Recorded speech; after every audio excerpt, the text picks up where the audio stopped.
what is a nation? What is a great nation? بیٹا دیکھو، nation جب ہم نے پاکستان نہیں بنایا تھا، جب ہمارے پاس یہ پاکستان کی جغرافی نہیں تھی، اس وقت بھی ہم ایک نیشن تھے. کیوں نیشن تھیوری پہ پاکستان بنا ہے نا. So nations are made on the basis of their ideology. جب قومیں اپنے عقیدے، اپنے بلیف، اپنے یقین کے اوپر ایک اکٹھی ہو جاتی ہیں تو بیکم اے نیشن. ان کی جغرافی چھوٹی بڑی ہو سکتی ہے مگر قوم مذہب سے ہوتی ہے، قوم اپنے ایمان سے ہوتی ہے، قوم اپنے فیتھ اور آئیڈیالوجی سے. دوسرا سوال آپ سے کیا، what is a great nation? Great nation اس کو کہتے ہیں کہ جو اپنی آئیڈیالوجی پر اپنے ان آبجیکٹوز کو اچیو کر لیتی ہے جس کے لیے اس نے وہ ملک بنایا ہوتا ہے. ہم پاکستانی ایک نیشن تھے، ہم نے یہ ملک بنایا. ہم گریٹ نیشن نہیں بن سکے اس لیے کہ اپنی آئیڈیالوجی کو بھول گئے. اپنی آئیڈیالوجی کو اگر ہم ریوائیو کر لیں، جب ہماری جیوگرافی، جب ہماری اسٹیٹ اور ہماری آئیڈیالوجی ایک ہو جائے گی، اس وقت will become the great nation.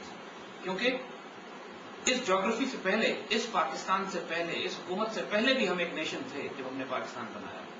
لیکن اس کی ٹوٹیلٹی، اس کی تکمیل اس وقت ہوتی ہے کہ جب آئیڈیالوجی، نیشن اور جیوگرافی ایک ہو جائے. What are the attributes of a good leader? The attributes of a good leader: نگاہ بلند، سخن دل نواز، جہاں پرسوز. He has to be a visionary man, a thinker, a philosopher, an ideologue. نگاہ بلند کا یہی مطلب ہے نا. سخن دل نواز کا مطلب ہے کہ اس کی بات جب کوئی قوم سنے تو قوم کہے کہ یہ ہمارے دل کی بات ہے، یہ ہمارے جو یہ باتیں کر رہے ہیں یہ تو ہمارے دل میں بھی، یعنی قوم کے جذبات کی نمائندگی کر. اور جہاں پرسوز، he has to be a spiritual man، ایک روحانی آدمی ہونا چاہیے.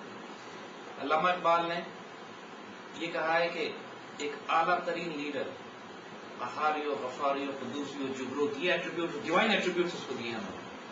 انہوں نے بات یہ کی ہے اس کی کہ جو سبق پھر پڑھے گا صداقت کا، شجاعت کا اور عدالت کا. He has to be a brave man, he has to be an honorable man, he has to be a just man. یہ سارے ایٹریبیوٹس ایک عظیم لیڈرشپ کے ہیں. اس کو اقبال نے خوبصورت طریقے سے ڈیفائن کیا. نگاہ بلند، سخن دل نواز اور جاں پرسوز والی بات، یہ کمپریہنسو ڈیفینیشن ہے ایک اعلیٰ ترین قائد. What is the biggest problem in the current system of Pakistan? ہمارا سب سے بڑا پرابلم کرائسس آف مورالٹی ہے، اخلاقیات، قیت الرجال. ہمارے پاس اس کردار کے، اس کیلیبر کے، اس اخلاق کے لوگ نظر نہیں آتے ہیں قیادت میں کہ جن کو نہ خریدا جا سکے، نہ جن کو ڈرایا جا سکے، جو سخن دل نواز ہوں، جو جاں پرسوز ہوں، اور جو ایسے افراد ہوں کہ جب ان کو ملک اور قوم اور ملت کی ذمہ داری دی جائے گی تو خیانت نہیں کریں گے. یا تو وہ انکمپٹنٹ ہوتے ہیں اگر وہ سنسیئر ہیں، یا کمپٹنٹ ہوتے ہیں تو وہ انسنسیئر لوگ ہوتے ہیں. تو ہمارا کمبینیشن یہ ہے کہ ہم کو ایسے لوگ چاہیے کہ جو اخلاص اور خلوص کے حوالے سے بھی ملک پر جان مال عزت آبرو بھی قربان کرنے والے ہوں، اور اتنے کمپٹنٹ بھی ہوں کہ اپنے کام کو جانتے ہوں بہت اچھی طریقے سے. ایک سنسیئر آدمی چاہے کام نہ بھی جانتا ہو، اگر کام نہیں جانتا اور آپ اس کو کسی اعلیٰ ترین عہدے پہ لگا دیں گے، چاہے وہ سنسیئر کتنا ہو، وہ پھر بھی بیڑا غرق ملک و قوم کا کر دے گا.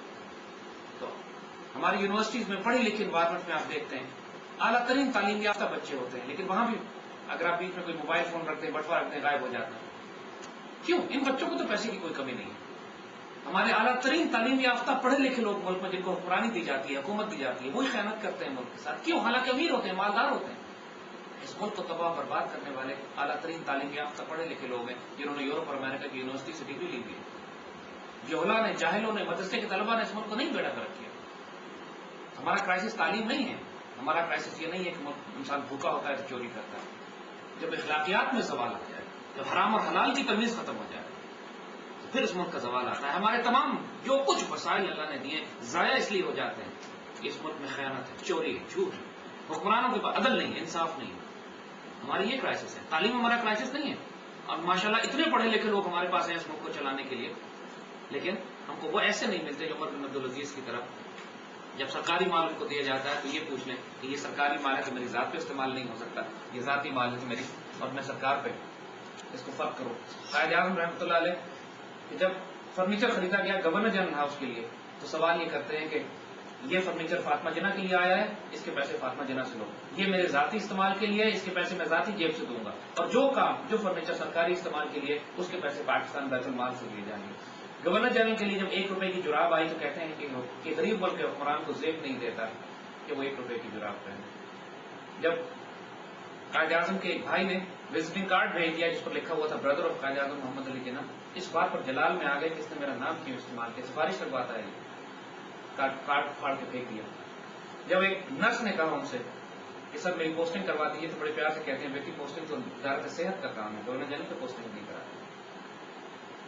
جب ایک قائد اعظم نے اپنے جہاز کے لیے ایک ٹیبل خریدنی چاہی, چھوٹی سی لکڑی کی ٹیبل, تو فائنانس منسٹر نے آبجیکشن کر دیا کہ گورنر جنرل اس کے لیے ڈائریکٹ حکم نہیں دے سکتے, فائنانس منسٹری حکم دے گی.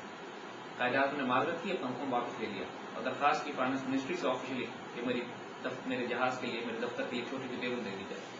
یہ کردار جو قیادت دکھائے گی وہ گریٹ لیڈرشپ ہوگی. ہمیں پاکستان کو اگر 2021ویں صدی میں آگے لے کے جانا ہے, ہم نے اس کو 1948 کے پاکستان میں لے جانا ہوگا جہاں پر قائد اعظم تھے. Do you believe in change? And if yes, who will bring the change? بیٹا we will bring the change, you will bring the change. اگر زمانہ جامد ہو جائے, ٹھہر جائے, ٹھہراؤ آ جائے, پھر تو ہلاکت ہے, تباہی ہے. انسان کی زندگی تو تیز بہتے پانی کی طرح ہے, کھڑا ہوا پانی جوہر بن جاتا ہے, مینڈک بن جاتے ہیں اس میں. تو چینج تو لازمن لانا ہے, زندگی نہیں ٹھہر سکتی ایک مقام. اور حضور صلی اللہ علیہ وسلم نے فرمایا کہ جس کا آج کا دل کل والے دن سے بہتر نہ ہوا تو وہ تباہ ہوا. یعنی ہر دور آپ کا, ہر دن آپ کا پچھلے دن سے بہتر ہونا چاہیے, انڈیویجول بھی اور کلیکٹو بھی, پاکستانی قوم کی حیثیت سے بھی اور اپنی ذاتی فرد کی حیثیت سے بھی. ہمیں ہر روز اپنے آپ کو ریفارم کرنا ہے بہتر سے بہتر کے لیے, کیونکہ اس کی کوئی معراج نہیں ہے, کوئی ایکسلنس نہیں ہے, کوئی ہائٹ نہیں ہے. یہ ایک ایسا سفر ہے جس کی کوئی اینڈ نہیں ہے. خوب سے خوب تر کی تلاش میں آپ بہتر ہوتے جاتے ہو. یہ چینج اسی طریقے سے آئے گا. دیکھیے چینج کے 2 طریقے, ایک وائلنٹ ہے, پورے خود کش حملے کر کے, بم دھماکے کر کے, سڑکوں پہ جلوس نکال کے, یہ چینج تخریب ہوتی ہے, فساد ہوتا ہے. ایک چینج ہوتا ہے کہ انسان اپنی روحانی اور ذہنی اور فکری انقلاب برپا کر دے, جیسے علامہ اقبال نے تبدیلی اس قوم میں لائی تھی اور اس کے بعد پاکستان بن گیا تھا. پاکستان ہم نے کوئی تلوار کے زور پہ تو نہیں بنایا, پاکستان تو ہم نے ایک روحانی اور ذہنی انقلاب کے ذریعے بنایا. تو چینج کے 2 طریقے ہیں. بہتر طریقہ یہ ہے کہ جب اعلیٰ ترین تعلیم یافتہ پڑھے لکھے لوگ جب اس چینج کو لے کر آتے ہیں تو فکری اور روحانی انقلاب لاتے ہیں. جب جاہل لوگ انقلاب لاتے ہیں تو خونی انقلاب لاتے ہیں. And sir, how do you see the future of politics in Pakistan? دیکھیے جس قسم کی پالیٹکس اس وقت پاکستان میں چل رہی ہے اس کا تو کوئی فیوچر نہیں. یہ تو سوائے خیانت کے, سوائے جھوٹ کے اور مکاری کے کچھ بھی نہیں. پاکستان میں جس قسم کی سیاست نے آگے آنا ہے اس کی سیاست وہ دین کے تابع ہوگی. It's going to be under the umbrella of morality, under the umbrella of faith, under the umbrella of ideology.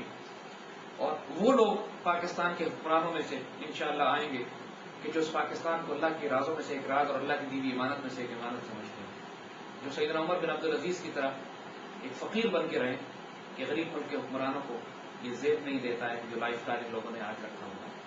جب ملک کا بادشاہ ایک مزدور کے برابر تنخواہ لے گا تو وہ پاکستان 1948 کا پاکستان. قائد اعظم 1.5 روپے تنخواہ لیتے تھے, 1 روپے 1.5 روپے. کیوں؟ ان کو کس بات کی کمی, وہ تو لاکھوں روپے تنخواہ لے سکتے تھے. یہی انہوں نے. تو پاکستان کی یہ قیادت ہم اس کو بہت دفعہ آزما چکے ہیں. ان سے فالس امیدیں, جھوٹی امیدیں نہ پاکستان بیکار ہو.